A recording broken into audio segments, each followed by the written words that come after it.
Warga Kampung Gang Kitri, Desa Cimandala, Kecamatan Sukaraja, Kabupaten Bogor, pada Minggu pagi menggelar pesta demokrasi pemilihan Ketua RT periode 2022-2025 yang bertempat di lapangan badminton.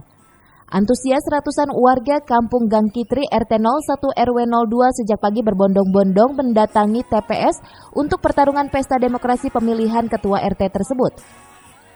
Dua kandidat calon ketua RT nomor urut 1 yaitu Aso Suratman dan Homsah Nurbaini nomor urut 2. Setelah mengikuti pertarungan pemilihan ketua RT melalui pencoblosan, Aso Suratman nomor urut 1 akhirnya terpilih menjadi ketua RT yang baru dengan meraih 89 suara dan Homsah Nurbaini di nomor urut 2 meraih 41 suara.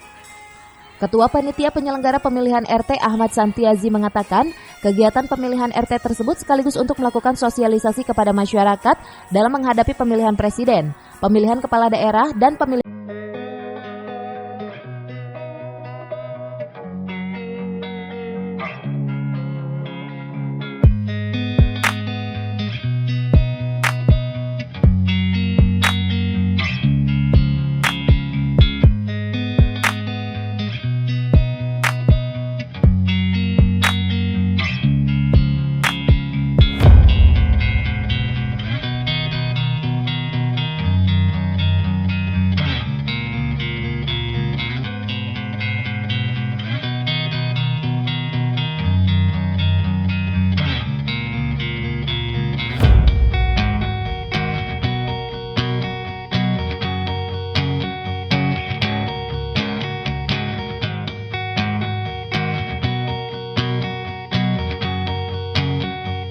pemilu tahun 2024. Dari Sukaraja, Kabupaten Bogor, Suhanda Abrizi melaporkan.